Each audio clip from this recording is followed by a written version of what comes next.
Hello नमस्कार, स्वागत है आप सभी का द हिंदू न्यूज़ एनालिसिस में। हम लोग अभी द हिंदू न्यूज़ एनालिसिस में बात करते हैं कुछ करंट अफेयर्स के बारे में।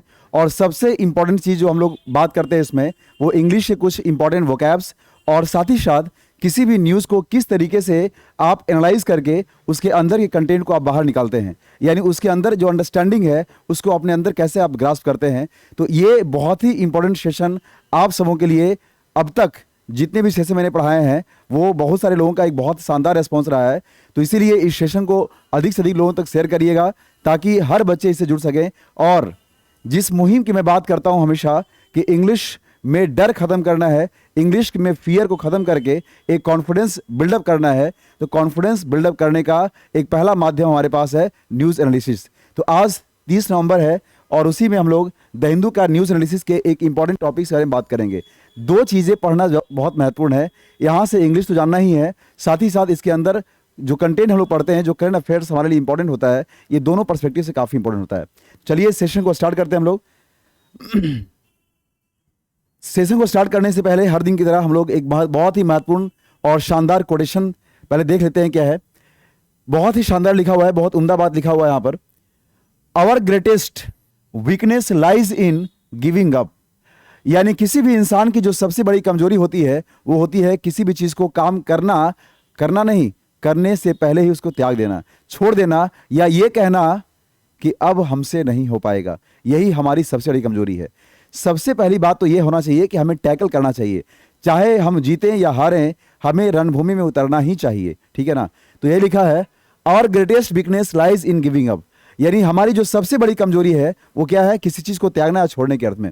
द मोस्ट सर्टेन वे, जो सबसे इंपॉर्टेंट या जो सबसे महत्वपूर्ण चीज़ है वो क्या है, the most certain way to succeed is always to try just one more time. हमारी सबसे बड़ी कमजोरी क्या थी, छोड़ देना। लेकिन सफल होने के लिए जो निश्चित रास्ते हैं, या ये कह सकते हैं सफल होने के लिए जो इंपॉर्टेंट फैक्टर्स हैं वो क्या है, वो ये है is always to try just one more time, यानी कि आप किसी भी काम को करने से पहले छोड़े नहीं उसको, एक बार और कोशिश करें, एक बार और कोशिश करें, एक बार और कोशिश करें। यानी आपके द्वारा किया गया प्रयास, की गई कोशिश ही आपको सफलता की सीढ़ियों तक ले जाती है और अल्टीमेटली आपको सफल बनाती है। इसीलिए कभी भी लाइफ में जब भी निराश हो, डिसअपॉइंट हो, हताश हो, तो आप इसे छोड़े नहीं, आप उसमें और प्रयास करें, एक और प्रयास करें। तो ये बहुत ही आज के शानदार कोटेशन का जो भाव था वो हमारे लिए ही, यानी हम सब के लिए काफ़ी महत्वपूर्ण है। तो चलिए इस बात का ध्यान रखिए आप लोग और आगे बढ़ते हैं हम लोग आज के सेशन में। अच्छा, इस QR कोड के बारे में थोड़ा जानकारी दे दूं आप लोगों को। आप चाहें तो हमसे डायरेक्ट कनेक्ट हो सकते हैं इनके माध्यम से। ये हमारा YouTube का है, ये टेलीग्राम का है, ये फेसबुक है और ये हमारा मोबाइल एप्लीकेशन है।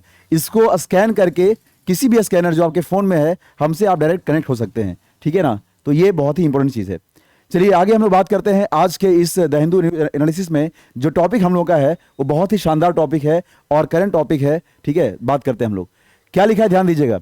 यूनियन गवर्नमेंट स्टॉप्स ध्यान दीजिए क्या लिखा है, यूनियन गवर्नमेंट मतलब केंद्रीय सरकार, स्टॉप्स है ना, pre matric scholarship for SC, schedule caste, ST, schedule tribes, OBC, other backward classes, ठीक है, एंड, ठीक है। फिर लिखा है, ध्यान दीजिए क्या लिखा है, माइनॉरिटी, जो अदर जो माइनॉरिटीज क्लास के लोग आते हैं, ठीक है, उनसे कोई बात यहां कर रहा है। तो हमारी जो केंद्र सरकार है, यूनियन गवर्नमेंट ने है, उन्होंने क्या किया है, स्टॉप कर दिया है, ठीक है।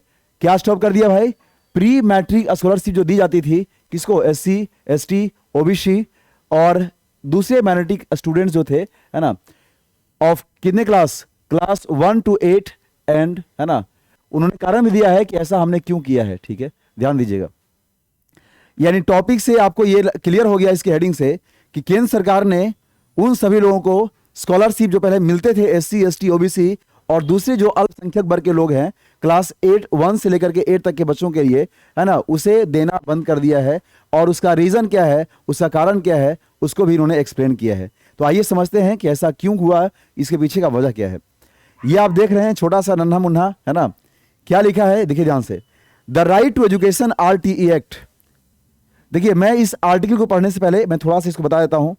The right to education RTE act यानी शिक्षा का अधिकार जो अधिनियम है 2009 के तहत makes it obligatory for, obligatory के साथ प्रीपोजिशन फॉर का यूज करते हैं जिसका मतलब होता है मैंडेटरी यानी अति आवश्यक या अनिवार्य होने के अर्थ में। Obligatory for the government to provide free and compulsory elementary education, ठीक है, यानी शिक्षा के अधिकार अधिनियम 2009 के तहत ऐसा कहा गया था, क्या, मेक्स इट ऑब्लिगेटरी, मतलब ये चीजें अनिवार्य कर दी गई थी किसके लिए, the government to provide free and compulsory elementary education classes 1 to 8 to each and every child in India, यानी भारत में रह रहे हर बच्चों के लिए शिक्षा का अधिकार उनको दिया जाएगा और ये उनके लिए कंपल्सरी होगा, मैंडेटरी होगा, ठीक है ना, और ये काम किसका है, सरकार का है, ठीक है। तो चलिए हम लोग बात करते हैं क्या है, आगे देखिए।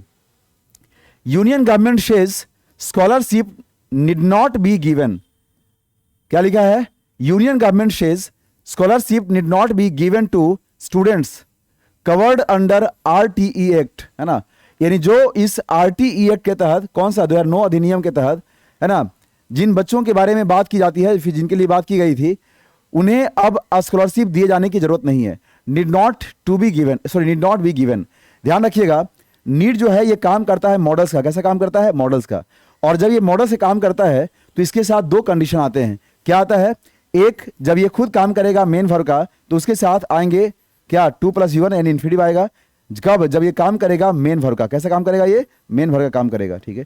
लेकिन जब ये नीड काम करेगा ऑक्सिलरी वर्ब का यानी लाइक का मॉडल्स काम करेगा तो वैसे कंडीशन में इसके साथ V1 का यूज करते हैं, ध्यान रखिएगा।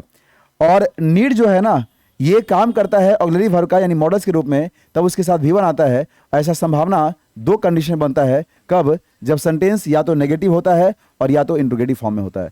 तो सेंटेंस यहाँ पे नेगेटिव फॉर्म में लिखा गया है, इसलिए नीड नॉट के बाद यहाँ बी का यूज किया गया है और बी के बाद फिर V3 का यूज किया गया है। तो ये ध्यान रखिएगा आप लोग, ठीक है।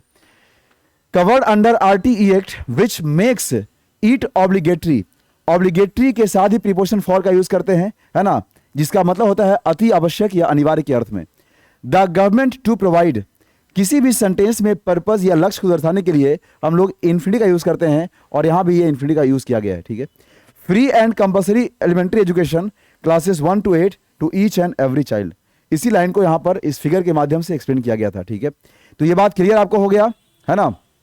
चलिए आगे बढ़ते हैं, फिर क्या कह रहा है, लिखा हुआ है, ध्यान दीजिए। उसके बाद यूनियन गवर्नमेंट हैज स्टॉप्ड, अब यूनियन गवर्नमेंट क्या है, देखिए आप सब्जेक्ट वर्ब एग्रीमेंट में पढ़े होंगे आप लोग कि अगर सब्जेक्ट सिंगुलर होता है तो वर्ब कैसा होता है, सिंगुलर होता है, ठीक है। तो यहां भी लिखा है, और आप जानते हैं किसी भी गवर्नमेंट या गवर्नमेंट के फॉर्म होते हैं या बॉडीज होते हैं उसके नाम के पहले आर्टिकल द का यूज करते हैं। तो ये लिखा है द यूनियन गवर्नमेंट, है ना, हैज स्टॉप्ड, और चूंकि ये सिंगुलर है इसलिए क्या यूज किया गया है, सिंगुलर वर्ब का यूज किया गया है, stopped pre matric scholarships for students from class 8 to 8 belonging schedule caste यानी SC, शेड्यूल ट्राइब यानी कि क्या, ST, and other backward community यानी OBC एंड माइनॉरिटी कम्युनिटीज यानी अल्पसंख्यक समुदाय के लोग फ्रॉम द एकेडमिक ईयर 2022-23, ठीक है। मतलब क्या हुआ, केंद्र सरकार ने उन सभी बच्चों को जो SC, ST, OBC या दूसरे अल्पसंख्यक वर्ग श्रेणी के बच्चे आते थे उन्हें क्लास 1 से लेकर के 8 तक मिलने वाले प्री मैट्रिक स्कॉलरशिप को देना बंद कर दिया यानी उसे रोक दिया, ठीक है। क्यों रोका, क्या कारण है या क्या उसमें रीजन है, आइए समझते हैं आगे। सरकार ने इसके बारे में बात किया है कि ऐसा क्यों किया गया। द गवर्नमेंट एक्सप्लेन्ड, है ना, सरकार ने इसको एक्सप्लेन भी किया है कि ऐसा क्यों किया गया। और देखिए यहां पे एक शब्द लिखा है एक्सप्लेन के साथ आगे दैट का यूज किया है ना, एक्सप्लेन के साथ किसका यूज किया गया है, दैट। किसी भी चीज का जब आप वर्णन करते हैं, मेंशन करते हैं, तो क्या यूज करते हैं, आगे दैट का यूज करते हैं। दैट का सेंस यहां पर की के अर्थ में होता है, क्या होता है यहां पर, की। जैसे आई बिलीव दैट, मेरा मानना है कि, इट सीम्स दैट, ऐसा लगता है कि, ध्यान रखिएगा। जैसे ही एक्सप्लेन दैट, उन्होंने एक्सप्लेन किया है कि, तो जो भी बात आगे हमको करना होता है उसके लिए हम लोग दैट का यूज करते हैं, जो भी टर्म दिया रहता है उसके साथ। The government explain that these students are covered under the right to education RTE act 20, है ना, 9, यानी ये सभी बच्चे जिन्हें स्कॉलरशिप मिल रहे थे, दिए जा रहे थे, ये किसके तहत, RTE मतलब राइट टू एजुकेशन एक्ट 29 यानी 2009 के तहत जो बच्चे इसके अंदर आते थे उन्हें क्या सरकार ये चीजों को देती थी। तो ये कह रहा है the government explain that these students are covered under the RTE act है ना 2009 which makes it obligatory for the government to provide free and compulsory elementary education, ठीक है, class 1 to 8 to each and every child। देखिए ये statement फिर से वही लिखा है जो वहां पर इमेज के साथ लिखा हुआ था। तो होता क्या है ना कि जो मेन पॉइंट होता है उसे किसी भी न्यूज सेक्शन में सबसे ऊपर फिर से हाईलाइट कर दिया जाता है और अंदर कंटेंट में तो वो चीज रहता ही है, तो वही ध्यान रखिएगा। ओनली स्टूडेंट्स इन क्लास है ना 9 and 10 are now covered under the pre matric, वहां मैट्रिक कर दिया, matric scholarship scheme the government has said. यानी क्या हो गया बात कि 1 से 8 तक के बच्चे जो हैं वो RTE के तहत सरकार उन्हें फ्री में एजुकेशन देगी, है ना, जो बात है। लेकिन अब जो बच्चे बच जाते हैं class only students in class 9 and 10 are now covered under the pre matric scholarship scheme the government has said. सरकार का देखिए ये पक्ष बहुत ही क्लियर है कि जो बच्चे क्लास 1 से 8 तक आते हैं उन्हें तो हम लोग फ्री, मतलब हम लोग मतलब सरकार उन्हें तो फ्री एजुकेशन प्रोवाइड कर ही रही है, तो उन्हें स्कॉलरशिप देने की क्या जरूरत है। लेकिन जो लोग क्लास 9 और 10 में बच्चे बच जाते हैं उन्हें प्री मैट्रिक के अंतर्गत रख करके, प्री मैट्रिक मतलब मैट्रिक से पहले, ठीक है ना, उन्हें स्कॉलरशिप देने की बात योजना जो है सरकार ने ऐसा कहा है। और क्या है ध्यान दीजिएगा, व्हाट इज दिस स्कॉलरशिप, यानी जो स्कॉलरशिप के बारे में बात हम लोग करते हैं ये है क्या, ठीक है, क्या है देखिए ध्यान से। तो व्हाट इज दिस स्कॉलरशिप क्या है ये समझिए बात ध्यान से, कितना बढ़िया से एक एक चीज को डिफाइन किया गया है। न्यूज एनालिसिस करने या पढ़ने का मतलब ही बहुत ही क्लियर होता है, चीजें काफी बेहतर ढंग से डिफाइन की जाती हैं, ठीक है। इन अ प्री मैट्रिक स्कॉलरशिप, यानी कि जो स्कॉलरशिप के बारे में बात किया जा रहा है, ठीक है, the centre and state governments, यानी केंद्र और राज्य सरकार जो है क्या है, शेयर द फिनेंशियल बर्डन, यानी जो वित्तीय बोझ पड़ती है, मतलब इतने सारे जो पैसे दिए जाते हैं बच्चों को, है ना, तो ये क्या होता है, सरकार केंद्र और राज्य के बीच में ये चीजें शेयर की जाती है in the ratio of 75 and 25। तो देखिए सेंटर पहले लिखा था तो उसके लिए कितना हो गया 75 और राज्य बाद में लिखा है तो उसके लिए कितना हो गया 25, यानी 75% केंद्र सरकार देगी और 25% राज्य सरकारें वहन करेंगी, ठीक है। अ स्टूडेंट इज एलिजिबल, मतलब हर वो विद्यार्थी इसके लिए योग्य होगा यानी एलिजिबल होगा क्या, if parental income from all sources, मतलब उनके जो पेरेंटल इनकम है हर अलग अलग सोर्सेस का वो क्या है, does not exceed 2.5 lakh per annum, यानी कि 2.5 लाख रुपया अगर इनकम उनके पेरेंट्स का है उससे ऊपर नहीं होने चाहिए या उससे नीचे है, तो ये सही बच्चे क्या होंगे, इसके लिए एलिजिबल होंगे, किसके लिए, इस स्कॉलरशिप के लिए, ठीक है, ध्यान रखिएगा। अर्लियर, इससे पहले क्या है, it was provided for class 1 to 10 students, इससे पहले ये क्लास 1 से लेकर 10 तक के बच्चों को जो SC OBC कम्युनिटीज है ना, under ministry of social justice and empowerment, ये एक मंत्रालय के बारे में रेफरेंस दिया गया है, सामाजिक न्याय और क्या सशक्ति, यहां लिख सकते हैं आप लोग, एम्पावरमेंट का मतलब क्या होता है, सशक्ति होता है, ठीक है। For ST students under ministry of tribal affairs, तो ये दोनों इसके अंतर्गत, और जो SC स्टूडेंट्स हैं वो अंडर द मिनिस्ट्री ऑफ क्या, tribal affairs and minority community under the ministry of minority affairs, ठीक है। तो मतलब पहले जो ये चीज प्रोवाइड की जाती थी ये क्लास 1 से 10 तक के बच्चों को मिलता था, और SC OBC ST और माइनॉरिटी क्लास जो बच्चे हैं इन सब को ये प्रोवाइड किया जाता था। बट अब क्या कर दिया गया है, अब ऐसा नहीं है, अब ये चीजें क्लास 9th और 10th के बच्चों को दी जाएगी, सरकार ने ये चीज साफ किया है, ठीक है। देखिए अभी यहां पर ग्रामर का कोई खास ऐसा नियम है नहीं, या जो भी चीज बताया जाए बहुत सिंपल बात है, तो वहां पर ज्यादा हम लोग इसको डिस्कस नहीं कर रहे हैं, केवल आपको समझा रहे हैं, इसका सेंस ये है, ठीक है। आगे बढ़ते हैं, अगला क्या है देखिए, ध्यान दीजिएगा क्या लिखा है सेंटेंस में आगे, द अमाउंट वाज, है ना, कितना था आपका 225 per month for day scholars and 525 per month for hostel residents, ठीक है। जो बच्चे हॉस्टल में पढ़ाई करते थे 525 रुपया उनको मिलता था, और ऐसे 225 रुपये, a period of 10 months in a year, और भी साल भर नहीं, क्योंकि आप 2 महीना जानते हैं तो छुट्टी में बीत जाता है ना, तो 10 महीने के लिए ही, ठीक है, ऐसा उनको मिलता था। Books and ad hoc grant, books किताबें, एडहॉक का मतलब होता है उससे जो भी जुड़ी हुई चीज है, ठीक है। Grant for day scholars was 750 and 1000 for hostel residents, ठीक है, यानी कि जो डे स्कॉलर्स हैं उनके लिए कितना है 750 रुपए, और अदरवाइज कितना है आपका 1000 रुपए जो हॉस्टल रेसिडेंट्स हैं। कब या किस कंडीशन में, उन्हें बुक्स वगैरह चीजों को ऐड करके यहां पे दिया गया है, ठीक है। ग्रांट का मतलब होता है अनुदान, क्या होता है ग्रांट का मतलब, अनुदान, एडहॉक पढ़े होंगे, तदर्थ के रूप में होता है ना। आपने नाम सुना होगा एडहॉक जजेज, तदर्थ बोलते हैं, तदर्थ न्यायाधीश। तो ये एडहॉक शब्द याद रखिएगा आप लोग, ये हम लोग अक्सर यूज करते हैं अपने किसमें, लॉ में, ठीक है। तो चलिए आगे बढ़ते हैं, फिर क्या है उसके बाद देखिए ध्यान से। ये लाइन बहुत ही बड़ी अच्छा लिखा हुआ है, क्या कह रहा है, applications for crores of students rejected this year. सोचिए, चूंकि सरकार ने जब ये स्पष्ट कर दिया है कि अब हम उन सभी बच्चों को प्रोवाइड करेंगे नहीं, तो क्या किया सरकार ने, सभी के सभी जितने ही बच्चे एप्लीकेशंस डाले थे इसके लिए, बहुत सारे बच्चों को ये रिजेक्ट कर दिया गया। तो एप्लीकेशंस क्या लिखा है, ध्यान ध्यान दीजिएगा, एप्लीकेशंस ऑफ करोर्स, है ना, of students.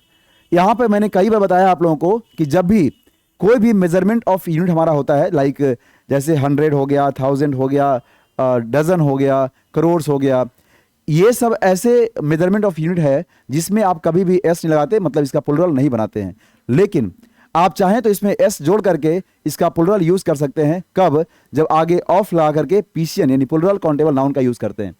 Application of crores of students rejected this year, यानी इस साल करोड़ों विद्यार्थियों की जो एप्लीकेशंस हैं उन्हें रिजेक्ट कर दी गई हैं, ठीक है। कारण क्या है, देखिए ध्यान से, crores of students had applied for, apply के साथ भी प्रीपोजिशन फॉर का यूज करते हैं, है ना, किसी चीज के अप्लाई करने के लिए।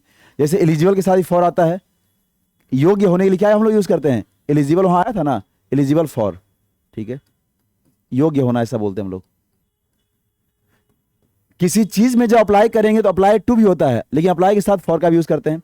तो crores of students had applied for the scholarship this year too का मतलब यहां पे क्या होता है, भी, टू मीन्स क्या होता है, भी, यानी करोड़ों विद्यार्थियों ने इस बार स्कॉलरशिप के लिए इस साल अप्लाई किया था, ठीक है।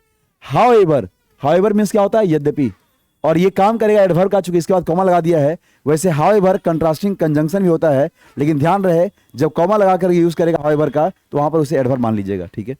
द एप्लीकेशंस ऑफ स्टूडेंट्स, विद्यार्थियों की जो एप्लीकेशंस है, आवेदन है, from class 1 to 8 have been rejected, उसे रिजेक्ट कर दिया गया बाय द मिनिस्ट्री, मंत्रालय के द्वारा, ठीक है। और हैज या हैव के बाद जब बी फॉर्म का यूज करते हैं यानी बिन का यूज करते हैं तो सेंटेंस वो एक्टिव नहीं बल्कि पैसिव में होता है। तो बहुत ही सिंपल लाइन लिखा गया है, बहुत ही शानदार है, ठीक है। The union government has sent, इतना ही नहीं, सरकार ने क्या किया है, हैज सेंट, हैज के बाद भित्री का यूज किया गया है, नोटिसेस, यानी केंद्र सरकार ने उन सभी को नोटिस भी सेंड किया है, टू किनको, to all states and union territories. All के साथ जो नाउन का यूज करेंगे वो नाउन कैसा होगा, प्लुरल होगा, और यूनियन टेरिटरीज मतलब केंद्र शासित प्रदेश, है ना, यूटीज जिसे बोलते हैं।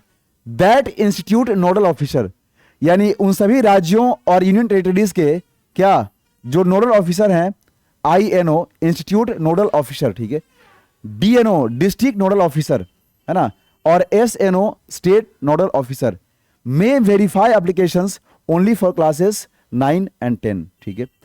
यानी केंद्र सरकार ने हर राज्यों और केंद्र शासित प्रदेशों में क्या किया है, नोटिस भेजा है, और वहां के नोडल ऑफिसर जो इंस्टीट्यूट वाले हैं, डिस्ट्रिक्ट के लेवल पे हैं, स्टेट लेवल पे हैं, उनको कहा गया है कि वेरीफाई करिए अब, यानी उसको फिर से क्या करिए, चेक करिए, और जो एलिजिबिलिटी होनी चाहिए वो केवल क्लास 9th और 10th के बच्चों को होनी चाहिए, यानी उन लोगों को मिलनी चाहिए, ठीक है। People working in the education sector, यानी जो लोग काम कर रहे हैं, देखिए पीपल के बाद यहां पर बगैर बी फॉर्म का यूज किए डायरेक्ट वर्किंग का यूज किया गया है, मतलब यहां पर ये प्रेजेंट पार्टिसिपल फॉर्म में है।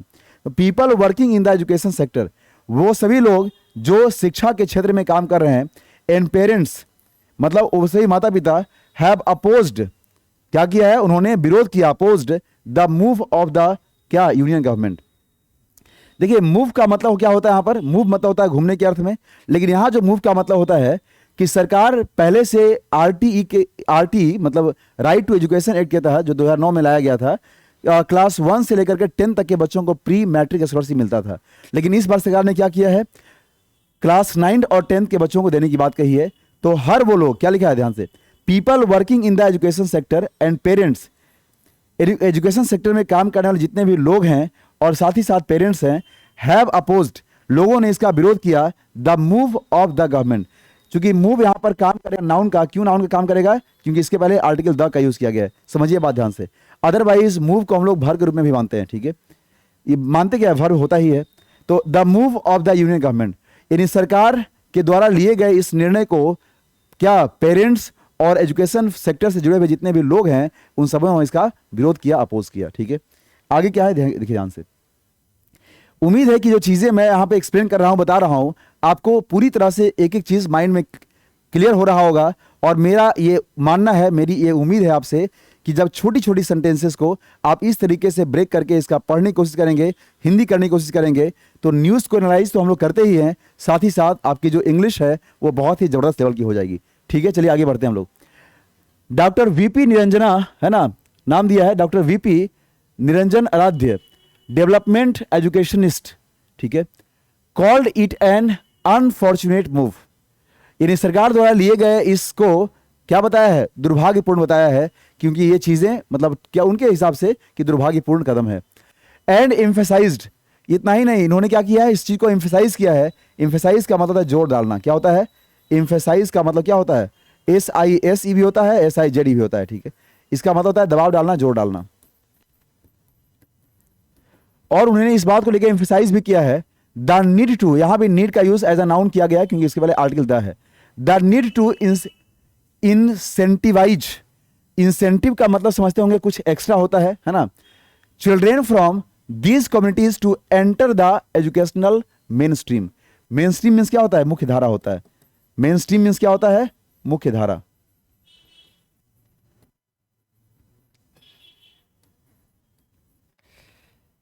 ठीक है, ध्यान रखिएगा। क्या लिखा है यहां पर, फ्री यूनिफॉर्म, मतलब जो यूनिफॉर्म बच्चों को है वो free, text books, cycle, shoes, scholarships are incentives, है ना, cap for poor children coming from SC ST backward classes and minority communities to encourage enrolment. To encourage का मतलब प्रोत्साहित करने के लिए, प्रोत्साहित करने के लिए। सोचिए, मतलब इन सारे कास्ट जितने भी यहां बात किया जा रहा है कि जो बच्चे SC ST, है ना, बैकवर्ड क्लास या माइनॉरिटी कम्युनिटी से बिलोंग करते हैं, इन सभी गरीब बच्चों के लिए क्या free uniform, text book, shoes और स्कॉलरशिप जो है, ये सभी इंसेंटिव काम करता है। ये सभी से बच्चे काफ़ी बुस्ट होते हैं और ऐसा होने से क्या होता है, उनके अंदर पढ़ने की एक ललक जगती है, प्रेरणा जगती है। और जो एनरोलमेंट है, एनरोलमेंट का मतलब रजिस्ट्रेशन जो है, उनका जो एडमिशन है, पंजीकरण जो है, वो क्या होता है, काफ़ी संख्या में बढ़ता है, यानी बच्चे पढ़ने के प्रति काफ़ी ललायित होते हैं। अटेंड क्लासेस, बच्चे ज़्यादा से ज़्यादा क्लास भी अटेंड करते हैं। And complete elementary education, he told the Hindu. The Hindu से बात करते समय, चूंकि द हिंदू का हम लोग एनालिसिस कर रहे हैं, तो द हिंदू से बात करते समय इन्होंने, डॉक्टर वीपी, है ना, ने ये कहा है कि अगर ऐसा होता है, क्या होता है, यूनिफॉर्म फ्री मिलते हैं, टेक्स्ट बुक फ्री मिलते हैं, साइकिल, शूज, स्कॉलरशिप मिलते हैं, ये सभी इंसेंटिव से काम करते हैं उन सभी गरीब बच्चों के लिए जो बच्चे SC ST बैकवर्ड क्लासेस से बिलोंग करते हैं और माइनॉरिटी कम्युनिटी से बिलोंग करते हैं। तो उनको इनकरेज करने के लिए, यानी प्रोत्साहित करने के लिए, उनके अधिक से अधिक एडमिशन्स को बढ़ाने के लिए ये चीज़ें काफ़ी बूस्ट के रूप में काम करती है, ताकि बच्चे अपनी एलिमेंट्री एजुकेशन को, प्राइमरी शिक्षा को पूरा कर सके। ठीक है, चलिए आगे बढ़ते। क्या है फिर, देखिए ध्यान से, लिखा है रिग्रेसिव स्टेप, एक होता है प्रोग्रेसिव। तो प्रो मतलब होता है आगे बढ़ने के अर्थ में, है ना, प्रोग्रेसिव, और यहाँ लिखा है रिग्रेसिव, तो री का मतलब बैक के अर्थ में होता है। यानी जो स्टेप लिया गया वो कैसा है, कहीं ना कहीं उतना उचित स्टेप है क्या, नहीं है, तो ये लिखा है रिग्रेसिव स्टेप। ठीक है, मतलब अलग अलग लोगों ने इसमें मंतव्य दिया अपना। Riyaz Ahmed from centre for educational research, ठीक है, ये कोई है इंसान, रियाज अहमद, जिन्होंने क्या कहा है, जो कहाँ से, क्या है भाई, centre for educational research and analysis, CERA, है ना, इसी से ये है।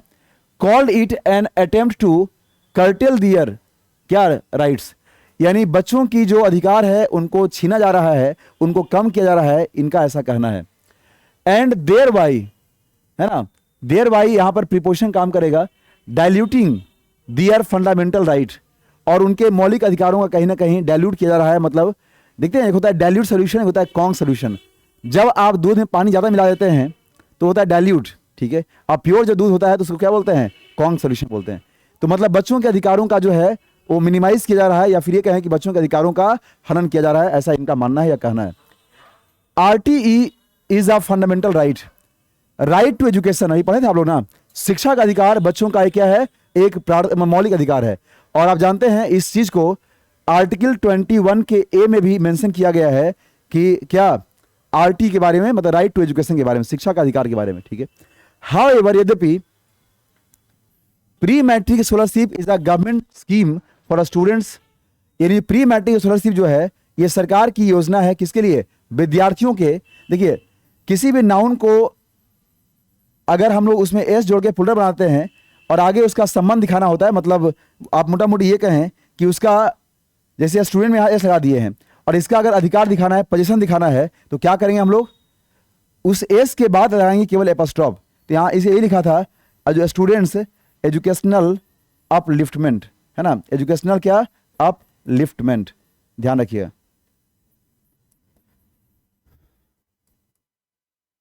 अपलिफ्टमेंट, ठीक है।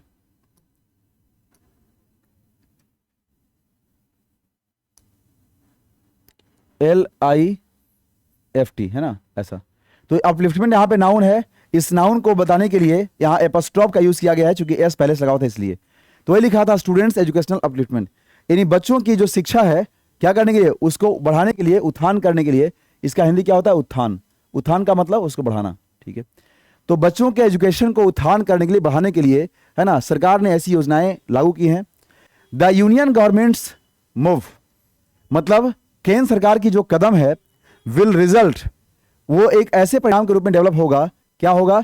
इन more non enrolment and drop outs at the elementary stage, ठीक है। क्या इसका मतलब क्या रहा है? ध्यान दीजिएगा, क्योंकि ये जो चीजें थी प्री मैट्रिक स्कॉलरशिप, ये सरकार की एक ऐसी योजना थी जो बच्चों के एजुकेशन के उत्थान के लिए बहुत ही जरूरी था। अब अगर यह स्कॉलरशिप को मतलब नहीं देने की बात की जा रही है, या फिर केवल इसे 9-10 के बच्चों तक सीमित कर दिया गया है, तो इसका नुकसान क्या होगा? क्या इसका परिणाम निकलेगा? आइए देखते हैं। The union governments move will result, सरकार का जो ये कदम है इस परिणाम के रूप में सामने आएगा, क्या? इन मोर नॉन एनरोलमेंट, यानी बच्चों का जो एनरोलमेंट अब तक हो रहा था स्कूल में बहुत अच्छे लेवल पर, ये चीजें अब काफी कम हो जाएंगी। And drop outs at the elementary stage, और बच्चे अब प्राइमरी लेवल पे ही क्या करेंगे? स्कूल छोड़ देंगे, यानी ड्रॉप आउट हो जाएंगे। It is a regressive step, और ये कहीं ना कहीं सरकार के द्वारा लिया गया उतना उचित कदम नहीं है, मतलब ये काफी रिग्रेसिव स्टेप है, ठीक है। देखिए रिग्रेसिव का मतलब है जो पीछे हम लोग हटा लेते हैं कदम को, उसको बोलते हैं रिग्रेसिव, यानी ये बैकवर्ड पोजीशन में इसको लाया गया है in terms of affirmative action, ठीक है ना। तो इसका नुकसान क्या होगा ये भी आपने देख लिया। आगे बढ़ते हैं, क्या कर रहा है फिर, चलिए। तो यही इसका कंप्लीट आपका स्टेटमेंट था, है ना, ठीक। देखिए तो आप अभी जैसे मान लिया पूरे का हमने आर्टिकल देखा, पढ़ा, हमारा क्या था इसमें टॉपिक यही था कि यूनियन गवर्नमेंट जो है वो क्या किया है? प्री मैट्रिक स्कॉलरशिप को रोक दिया है, और क्यों, कारण क्या है उसके पीछे, क्या उसमें रीजन था, उसको एक्सप्लेन किया है। तो अभी तक पूरे इस आर्टिकल के माध्यम से हम लोग यही समझने की कोशिश किए कि आखिर सरकार का मंतव्य क्या है ना, क्यों रोक दिया गया है, और रोकने के बाद इसके क्या बुरे परिणाम सामने आ रहे हैं, या सामने आ सकते हैं, या आएंगे। हमने लास्ट में निष्कर्ष के रूप में ये भी देखा। तो इस तरीके से अगर न्यूज़ को एनालाइज किया जाए और आप पढ़ें इसको लाइन बाय लाइन करके, तो चीज़ें बहुत ही बेनिफिशियल होंगी आपके लिए, है ना, और इसको ध्यान रखिएगा। तो चलिए मिलते हैं फिर हम लोग अगले सेशन में, और इस सेशन को अधिक से अधिक बच्चों तक शेयर करना ये आपका काम है, क्योंकि न्यूज़ एनालिसिस वास्तव में आपके लिए पेनिशिया का काम कर रहा है और आगे भी करेगा। उम्मीद है कि आप इस वीडियो को पूरा अंत तक देख करके इसे लाइक शेयर भी करेंगे, अधिक से अधिक बच्चों को जोड़ेंगे। चलिए मिलते हैं अगले क्लास में। Thank you so much.